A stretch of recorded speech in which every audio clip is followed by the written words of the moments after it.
Hello, नमस्कार आप सभी को। कैसे हैं आप सब? आई होप कि सब अच्छे होंगे। आज जो हम टॉपिक पढ़ने वाले हैं वो उपसर्ग से संबंधित है। तो बहुत-बहुत स्वागत है आपका आपको आपके अपने यूट्यूब चैनल नील गाइडेंस में। तो देखिए चलो शुरू करते हैं। ठीक है बेटा? तो देखिए उपसर्ग को ये आज का टॉपिक होगा उपसर्ग। एग्जाम में बहुत बार आता है, कहीं-कहीं 2 नंबर का भी आ जाता है, 3 का भी आ जाता है, ठीक है? वैसे यदि हम छोटे वे में इसको समझें तो आसान है कि भई जो शब्द के आगे लग जाए और अर्थ में परिवर्तन कर दे, तो उसको क्या कहेंगे हम? उपसर्ग कहेंगे। लेकिन उपसर्ग को मुख्य रूप से समझने के लिए कि आपसे कभी गलती ही ना हो, उसको समझने के लिए थोड़ा-सा इसको उपसर्ग के बारे में जानना ज़रूरी हो जाता है, ठीक है? तो देखिए उपसर्ग कहते किसे हैं? उपसर्ग को जानने के लिए सबसे पहले देखिए रचना के आधार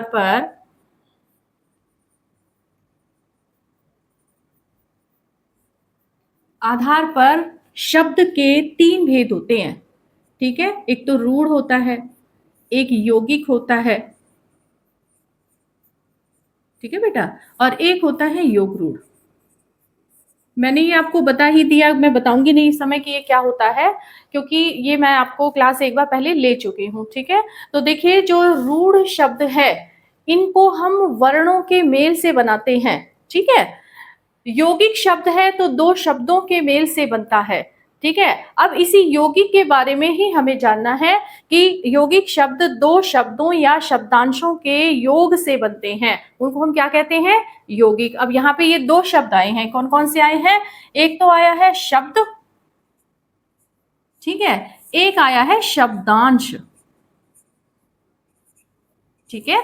तो ये जो शब्द है, शब्द का निर्माण, जो भी हम शब्द बनाते हैं उनका निर्माण तो संधि से भी होता है, ठीक है? और समास से भी होता है, ठीक है बेटा? लेकिन शब्दांशों का निर्माण किससे होता है? शब्दांश किसको कहेंगे? उपसर्ग और प्रत्यय को। किसको कहेंगे बेटा? उपसर्ग को और प्रत्यय को। तो आज हम जो टॉपिक पढ़ने वाले हैं उपसर्ग, वो उपसर्ग को हम क्या कहते हैं? शब्दांश कहते हैं। ये आप ध्यान रखें। शब्दांश किसको कहेंगे? उपसर्ग को। अब उपसर्ग का मतलब क्या होता है ये देख लीजिए एक बार। उप उप मतलब क्या होता है? निकटता, ठीक है? और सर्ग मतलब क्या होता है? सृष्टि करना या बनाना या रचना करना, ठीक है? सृष्टि करना, इसको हम बनाना भी कह सकते हैं, क्योंकि नए शब्द का निर्माण करना, ठीक है बेटा? तो इसी तरह से अब मैं इसको तो मैं रब कर देती हूँ, ठीक है? ये तो आप समझ ही गए होंगे कि यौगिक जो है वो 2 शब्द 2 तरीके से इसका प्रयोग होता है, 2 तरीके से यौगिक शब्द बनते हैं, शब्दों के माध्यम से, संधि और समास के रूप में, ठीक है? और शब्दांश के रूप में अगर हम देखें तो उपसर्ग और प्रत्यय के द्वारा ये बनाए जाते हैं, ठीक है? अगला इसमें देखिए कि उपसर्ग के बारे में, कि उपसर्ग का अर्थ क्या होता है? कि निकटता के साथ बनाना, ठीक है? ऐसे शब्दों के निकट जाकर नए शब्द का निर्माण करना। तो देखिए कैसे, जैसे लिखा है शब्द प्रति, ठीक है? जैसे उप, जैसे अधि, ठीक है? जैसे शब्द लिखा हुआ हो आपका सु, परी, ठीक है? बे, तो ये सब क्या होंगे? ये होंगे आपके उपसर्ग, ठीक है? अगर हम इसकी परिभाषा देखें तो परिभाषा क्या है? कि उपसर्ग वे शब्दांश जो मूल शब्द के आगे लगकर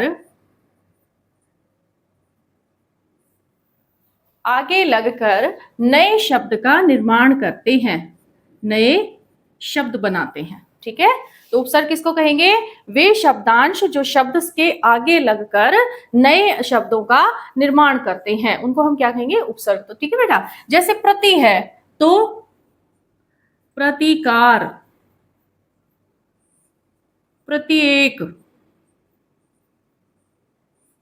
प्रतिदिन, ठीक है। तो ये जो एक है, दिन है, कार है, ये क्या हो गए? मूल शब्द हो गए। ठीक है बेटा, क्या हो गए? मूल शब्द। इनको आप अलग करके देख सकते हैं। ठीक है। तो मूल शब्द के साथ ये शब्दांश लग जाते हैं तो अर्थ बदल देते हैं। दिन तो ठीक है, लेकिन प्रतिदिन यानी कि रोजाना। ठीक है। इसी तरह से प्रत्येक, एक तो ठीक है लेकिन प्रति एक। ठीक है। इसी तरह से प्रतिकार, ठीक है, बदला होता है ये। अगला देखिए इसमें उप, उपवन।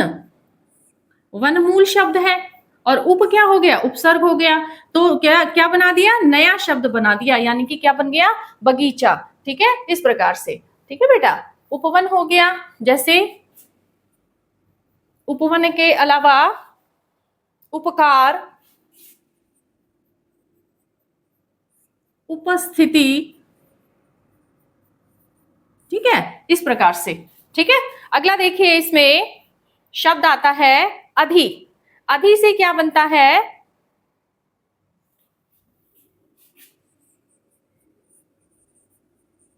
अधिकार, अधिकरण। ठीक है, इस प्रकार से। ठीक है, अधिकार, अधिकरण। जैसे अधिराज, अध्यक्ष, अधिराज। ठीक है, इस प्रकार से। ऐसे ही सु से है। सु का क्या क्या हो सकता है शब्द? देखिए, मतलब कहने का यही है कि प्रत्येक शब्द का जो पीछे वाला जो शब्द है वो मूल होता है। जैसे करण, राज, कार, ये सब क्या होते हैं? मूल शब्द होते हैं। और मूल शब्द के आगे क्या लग जाते हैं? उपसर्ग लग जाते हैं, तो नया शब्द बन जाता है। ठीक है बेटा। सु है तो सुयोग्य। ठीक है, सुकर्म, सुदृढ़, इस प्रकार से। ठीक है, समझ में आ गया? इस प्रकार से ये शब्द बनते हैं। अगला है परि। परि का क्या हो गया? परिक्रमा, परिभ्रमण,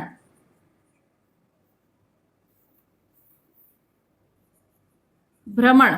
ठीक है, इस प्रकार से परिक्रमा, परिभ्रमण। जैसे परिजन, इसमें भी देखो आप पीछे के ये परिक्रमा, भ्रमण, जन, ये क्या हो गए? इसके मूल शब्द हो गए। क्या हो गए बेटा? मूल शब्द हो गए। ठीक है, और मूल शब्द के आगे हमने क्या लगा दिया? उपसर्ग लगा दिया। इसी प्रकार से बे, ये उर्दू का है। बेईमान, बेइज्जत। ठीक है, बेमतलब, इस प्रकार से बनेंगे। ठीक है, समझ में आ गया? अब देखिए कि उपसर्ग जो है वो कितने प्रकार से, यानी कि उपसर्ग अपना रूप कितने प्रकार से बदल सकते हैं। उपसर्ग जो होते हैं वो बेटा विशेष अर्थ में भी आते हैं। इनकी तीन प्रकार से ये बदल सकते हैं। विशेष अर्थ देकर, जैसे उप, प्र, सु। ठीक है, जैसे उपकार। ठीक है, जैसे उपवन।